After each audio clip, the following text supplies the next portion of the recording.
Hello, welcome to another wonderful episode of our podcast. I'm your host, Charlie, and I'm joined today by the amazing Bella. How are you doing today, Bella? I'm doing great, Charlie. It's so nice to be back in the studio. The weather outside is beautiful, and I'm ready to talk about one of my favorite topics. I'm excited too. Today, we are talking about something very important. It is 2026. We have so much technology. We have AI, we have virtual reality, and we have robots. But even now, listening to a podcast is still the coolest and most effective way to learn English. Bella, why do you think that is? Well, Charlie, podcasts are personal. It feels like you are sitting right here with us, having a coffee. You can take us anywhere on the bus, in the kitchen, or at the park. It's like having a friend who speaks English in your pocket 24/7. Exactly. And today, we are going to follow a story about two friends, Leo and Emma. Leo is trying to learn English, but he is having a hard time. Emma is a podcast pro. Let's jump into our first scene on a busy metro platform. Oh man, this is so frustrating. My head hurts, Emma. What's wrong, Leo? You look like you just finished a marathon, but we are just standing here waiting for the train. It's this English textbook. I tried to read it on the bus this morning. You know what happened? I got motion sickness. I felt like I was going to throw up. Reading small words while the bus is moving is a nightmare. Oh, I know that feeling. It's the worst. Why don't you just watch some videos on your phone instead? I thought about that, but my data plan is almost finished this month. High-quality video uses too much data. Plus, it's hard to hold the phone and stay balanced when the train is crowded. I just want to use my commute time to improve my English, but everything feels like a chore. Why don't you try podcasts? You just put your headphones in and keep your phone in your pocket. No motion sickness, very little data usage. Podcasts? I tried that. I really did. But Emma, they are so difficult. I listened to one yesterday about global economics. I understood maybe 2 words. Hello and goodbye. It was so fast. The speakers sounded like they were in a race. After 5 minutes, I just wanted to fall asleep. My brain just shuts down. Leo, you started with economics? That's like trying to climb Mount Everest before you can walk. Of course you felt sleepy. Your brain was overwhelmed. But how do I find the right ones? Every time I search for English podcast, I get thousands of results. Some are too babyish, like A is for apple, and some are too hard. You need to look for A1 or A2 level podcasts. They are designed for people exactly like you. The speakers talk a bit slower and they use clear words. But most importantly, Leo, you have to pick topics that are actually interesting. If you like cooking, listen to a simple cooking podcast. If you like travel, find a travel story. But shouldn't I focus on learning the rules? My teacher says grammar is the most important thing. I spend all my time trying to remember if I should use have or has. Leo, listen to me. This is the secret. Don't focus on the grammar. Focus on the story. If you are interested in the story, your brain will naturally start to pick up the patterns. If you only look for grammar, you will get bored and quit. Don't focus on the grammar. Focus on the story. That sounds easier. But what if I don't understand a specific word? Should I stop the podcast and look it up in a dictionary? No, don't do that. If you stop every 10 seconds, you will lose the flow. Just keep listening. If a word is important, the speaker will probably say it again, or you will guess the meaning from the situation. Just let the English flow into your ears. Okay, I see. So, slow speed, interesting topics, and focus on the story. The train is here. Let me try to find something for the ride home. Welcome back. So Leo decided to give podcasts a try. Now, he is at home in his kitchen. He is trying to be productive by washing the dishes and listening at the same time. Let's see how it's going. Hey, Leo, I'm back. Wow, you're actually doing the dishes. That's a surprise. And is that an English podcast I hear? Yes, it is. Or it was. I don't know, Emma. I'm trying, but it's not working. What's the problem now? Everything! First, my sister came in and started shouting because she said the podcast was too loud and she couldn't hear her TV. Then, I started scrubbing this burnt pot, and I got so focused on the dirt that I realized I hadn't heard anything the podcast said for the last 5 minutes. I was listening, but I wasn't hearing. Does that make sense? It makes perfect sense. There is a big difference between active listening and passive listening. Exactly.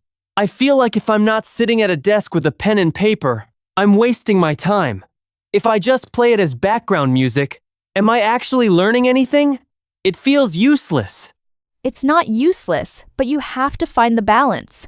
Passive listening is good for getting used to the music of English, the rhythm, and the sounds. But you also need active moments. I call this utilizing dead time. Dead time? That sounds scary. No, it just means the time when your body is busy but your brain is free, like washing dishes, walking the dog, or folding clothes. The trick is to try to catch small phrases. You don't have to understand every sentence. Just try to catch 1 or 2 cool expressions. Well, the guy on the podcast just said, "It's a piece of cake." I know that one. It means it's easy, right? Exactly. See? You caught one. Now try to say it out loud. It's a piece of cake. Good. Again, with more energy. It's a piece of cake. Whoa. Oops. I almost broke the plate. I got too excited. Careful. But that's the spirit. By repeating it out loud, you are moving the English from your ears to your mouth. That is how you turn background noise into a real lesson. So it's okay if I don't understand everything while I'm cleaning? Perfectly okay. Your brain is like a sponge. Even if you don't feel it, you are soaking up the language. Just keep it playing. The more you hear it, the more normal English will start to sound to you. Okay. I will keep my sponge brain open. But maybe I should wash the plates more slowly so I don't break anything else. Now, Leo has been listening for a few weeks. He's feeling better, but Emma has a new challenge for him. They are sitting on a park bench on a Saturday afternoon. Leo, I'm so proud of you. You've listened to 10 episodes this week. You're becoming a real listener. But now, it's time for the next step. Next step? What's the next step? More dishes? No, the next step is to go from being a listener to being a creator. A creator? You mean like a YouTuber? No way. I'm too shy for that. Not a YouTuber. I want you to record a short voice message, just 30 seconds. Tell me in English what you thought about the last podcast episode you heard. Right now? Here? In the park? What if people hear me? What if I say something wrong? My accent is terrible. I sound like a robot with a broken battery. Leo, stop. Nobody is listening to you. Everyone in this park is busy with their own lives. And your accent? It's fine. Everyone has an accent. The goal is communication, not perfection. But I don't know the right words. I'll get stuck. I'll go, and it will be embarrassing. That's the point. When you record yourself, you notice where you get stuck. Then you can look up that one word you needed. It's the fastest way to grow. Come on, just 30 seconds. I'll hold the phone. Oh man. Okay, let me think. What was the episode about? It was about a man who traveled to Italy. Okay, I'm ready. No, wait. I'm not ready. I'm pressing record in 3, 2, 1. Go. Hi. Emma. Today. I listen. No. I listened. To a story about Italy. The man. He go to Rome. Rome is beautiful.